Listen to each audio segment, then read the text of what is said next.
Hello and welcome to another episode of Mhlanga Unpacks.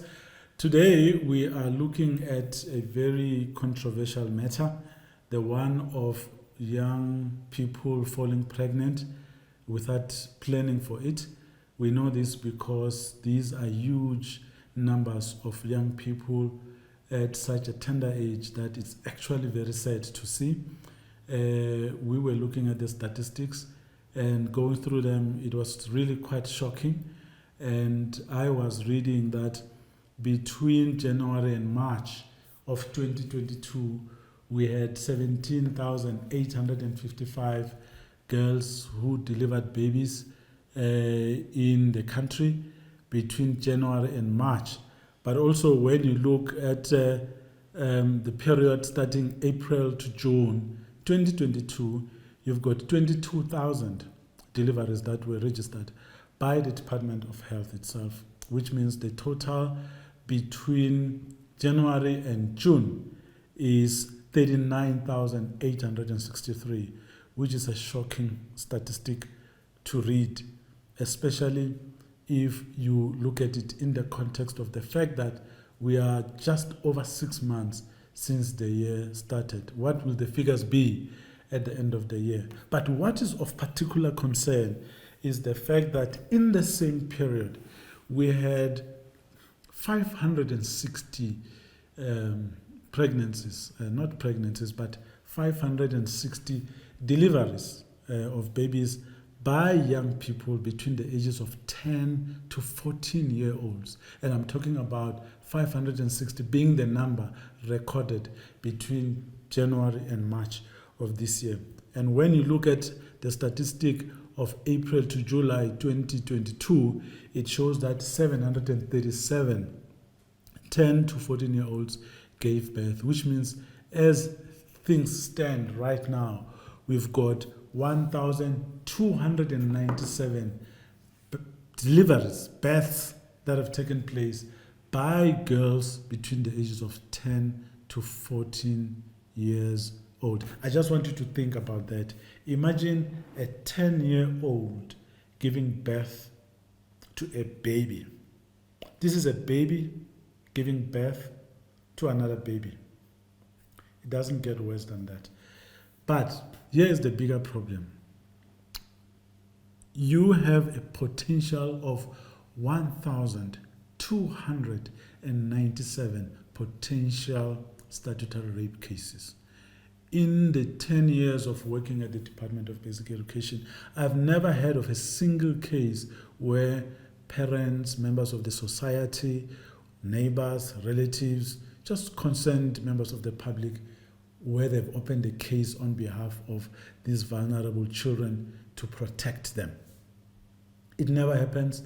The other day we were in a meeting with the police. They said, we are actually shocked that there are just so many cases that have never been opened with the police. Report. We urge members of the public to report so that the perpetrators can be dealt with. These were the police talking to us in a meeting somewhere. And it's just so troubling. It's something so terrible that as a society, it looks like we have now normalized it. It's like it doesn't matter anymore. It doesn't matter what's happening to our children. It's like we're allowing it. And the perpetrators are just literally getting away with murder, if you ask me. It's that serious. But there's no demonstration, there's no outrage. If it's there, it's just shock here and there, and after 3 days it's gone. We just carry on, and the Department of Health keeps registering these births that are early and unwanted and terribly dangerous, because here you've got bodies that are fragile, that are not ready to carry another human being, having to carry a human being for 9 months. Imagine a situation where the girl child gives birth at 11 years. It means that when she was 10, she was already pregnant. If the statistics are saying between the ages of 10 to 14, it means that there could be a girl somewhere, or hundreds, who gave birth at the age of 10, which means by 9, they were already pregnant. Just visualize that gory picture. It's just crazy. It's madness. I don't even understand why, as a country, we even accept something like this. We shouldn't. It's a terrible crisis, something that we should put a stop to, all of us as a country. Here is a problem. There's a tendency to blame the Department of Basic Education for this. We say these are schoolgirls. These are not schoolgirls. These are our children. These are children of the community. These are children of the townships, the villages, the cities, the suburbs. These are our kids whose lives are being destroyed without anyone caring at this point, at least from the way I see it. I know that the Department of Basic Education is trying its best. It has come up with the comprehensive sexuality education through which it aims to empower young people to pick up potential danger where it raises its head so that potential perpetrators can be identified early before they do damage, but also to empower the kids with the knowledge and the skill and the techniques that are required for them to be able to pick up evidence that will help law enforcement agencies, the police in this case, to secure convictions in the court so that we can send these people to jail. But CSE also provides age-appropriate information about sex and sexuality, understanding your body, what to do, how do you protect yourself, how do you see that someone is trying to lure you to a place where they are going to sexually assault you. All those things, it's really about teaching kids about that. And this is because research shows, in fact, you don't even need to do deep research. Talk to any adult, they will tell you that they don't know how to handle issues of sex and sexuality with their children, a topic which is believed to be taboo in most families. And in the workshops that the department has done, where I have been as well, sitting there, talk to the children, you see that when the facilitators are talking about this, it's a difficult thing for parents to accept that they need to start talking about sex and sexuality with their children. So this is a conversation that really should start in the home. It's not something for school. School, yes, it has its role to play, but once it happens, it cannot be that we blame the school for it, because in the school you also have teachers who also have the same prejudices. They also have the same limitations. So it's a societal matter that we need to deal with. So that's on the social part.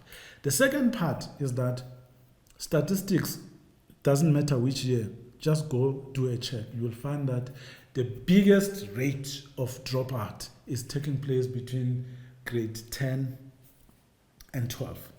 And that is age 15 and 19. And that's where you have the biggest numbers in terms of the pregnancies that are taking place, but also the deliveries that the Department of Health is recording.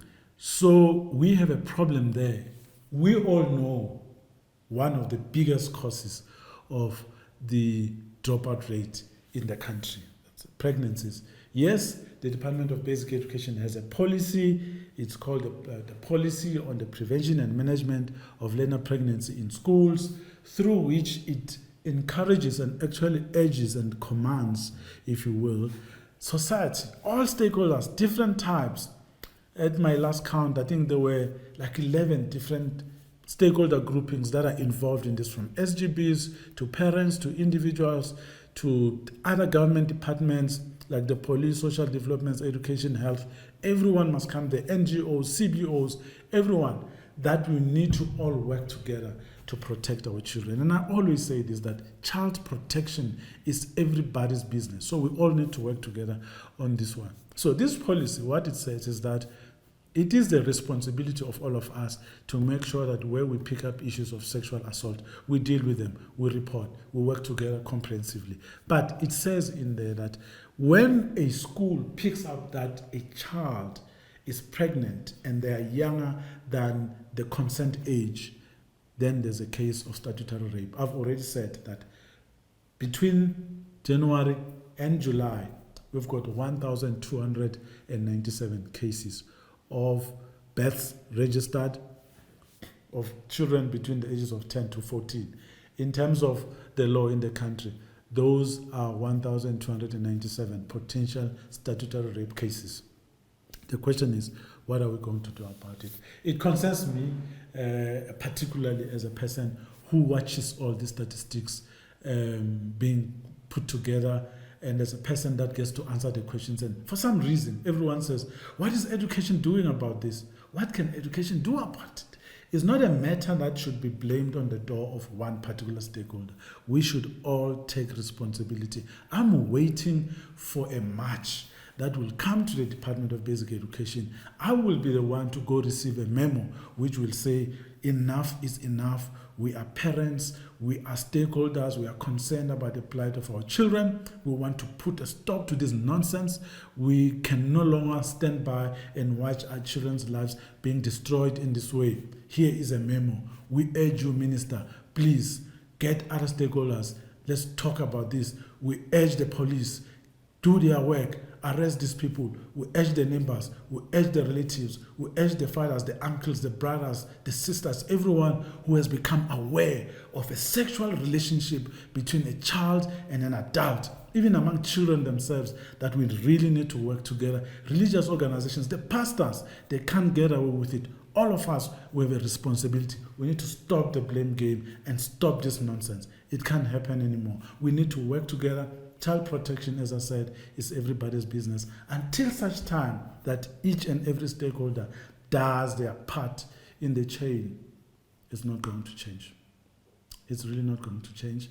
We need a country with young people whose lives are protected, whose education is not interrupted, whose lives are valued, whose well-being is a priority for all of us. So we really need to get together. I thought we should just talk about it because it's something that has been bothering me for a very long time. But I think that with the few thoughts that I've shared, is going to also provoke your mind and provoke your thoughts and possibly provoke you to action so that we all take a stand and put a stop to it. I hope that it will help you to think about possible solutions that we can come up with as a country. And it's a matter that we need to do again. We need another video where we'll focus on another part of it. But I think for now, this is enough to have shared with you some of the things that I feel in my heart that we really need to all act upon so that we protect the future of this country. Don't forget to subscribe. And once again, thanks to all the supporters who are viewing the videos and those that are making suggestions in terms of the things that we can talk about. Once again, subscribe, tell other people about it. We really need to mobilize and make sure that those things that are troubling us as a country, as society, as neighborhoods, as communities are put to a stop, and we really take action, all of us. So thank you once again. Take care. I hope that you watch the next video in the future. Thank you so much. Stay safe.